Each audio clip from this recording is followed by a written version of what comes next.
Halo Obras, saya Dr. Adi Santoso. Kita akan membahas tentang strategi dalam industri kesehatan. Kita akan membahas tentang prinsip-prinsip strategi. Harus tonton video sebelumnya sebelum nonton video yang saat ini. Karena saling berkaitan. Prinsip strategi. Prinsip yang kelima adalah, karena prinsipnya sebelumnya sudah dibahas di video sebelumnya ya. Prinsip kelima adalah spesialisasi atau unik atau ahli dalam satu bidang.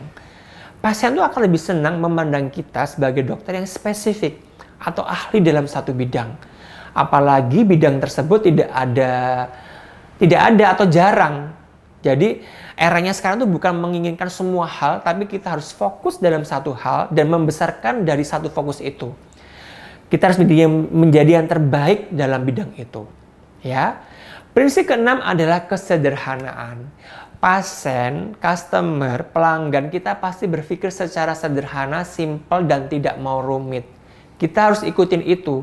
Karena memang setiap pelanggan selalu menginginkan semua sederhana dan tidak rumit. Pasien tidak mau penjelasan yang rumit. Walaupun mungkin kita untuk menjadi ahli harus melalui proses yang rumit ya. Tapi pasien nggak menginginkan hal yang rumit. Pasien ingin yang sederhana dalam penjelasannya. Apalagi dengan bahasa awam itu disuka. Dalam bahasa harus awam, bahasa Indonesia yang mudah dicerna. Kalau memang dia bahasa Indonesia. Kalau segmen kita orang asing ya bahasa Inggris. Pokoknya yang bisa simple, bisa dimengerti oleh mereka. Buat semuanya menjadi simple one-stop service. Daftar, periksa, obat, kasih dalam satu service dan tidak ribet. Prinsip ketujuh adalah kepemimpinan. Menjadi berbeda dengan diferensiasi yang kita pilih, kita akan menjadi pemimpin. Menjadi pimpinan dengan layanan tersebut di pasar kita. Seperti di Singapura ya, di mana layanan diberikan selalu jadi pemimpin pasar untuk kesehatan di kawasan regional. Semua orang mengakui loh, bahkan kompetitor. Jadi sana tuh kayaknya pioner banget. Apa-apa jadi pioner banget. Jadi kayak leader gitu loh. Contoh Indomie. Indomie itu pemimpin banget di dunia peremian. Ingat mie, masih ingat Indomie. Ya kan? Ingat air, selalu ingat Aqua.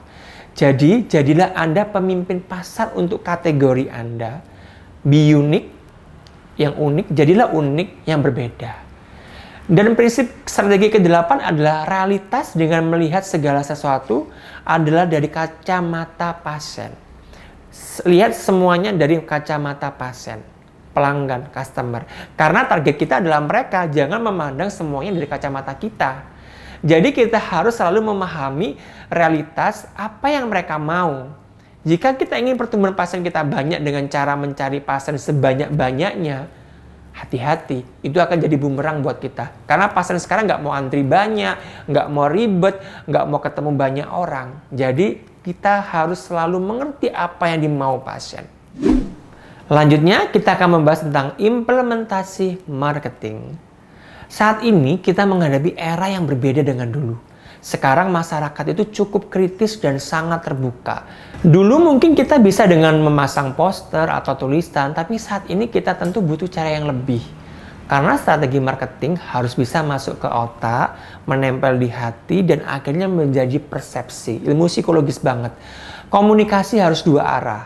Sosial media adalah salah satu wahana yang bisa kita maksimalkan. Bukan hanya semata pasang leaflet atau konten grafis, tapi lebih membuka dua komunikasi. Dengan memberikan materi edukasi dengan bahasa yang sederhana, akan lebih mudah diingat dan menimbulkan persepsi. Pasien akan selalu ingin dipahami, selalu ingin hal yang mudah dan sederhana.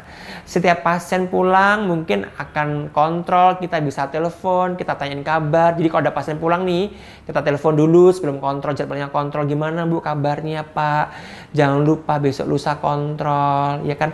Ada kendala tidak untuk menyampai rumah sakit? Kalau ada kendala kita jemput dan yang lain-lainnya. Intinya apapun medianya, tapi kalau kita selalu dengan hati, dengan persepsi kacamata pasien, pasien pasti akan menjadi marketer kita.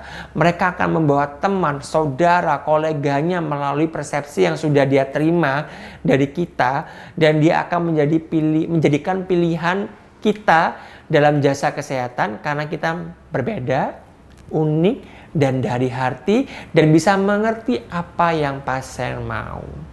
Semoga kita bisa memahami lebih detail. Nanti kapan-kapan kita akan jalan untuk lihat kondisi di lapangan prakteknya. Ini adalah teorinya. Semoga bisa dipahami dan bisa diterapkan bagi Anda yang lebih suka di dunia marketing, manajemen, dan productivity. Salam sehat dari saya.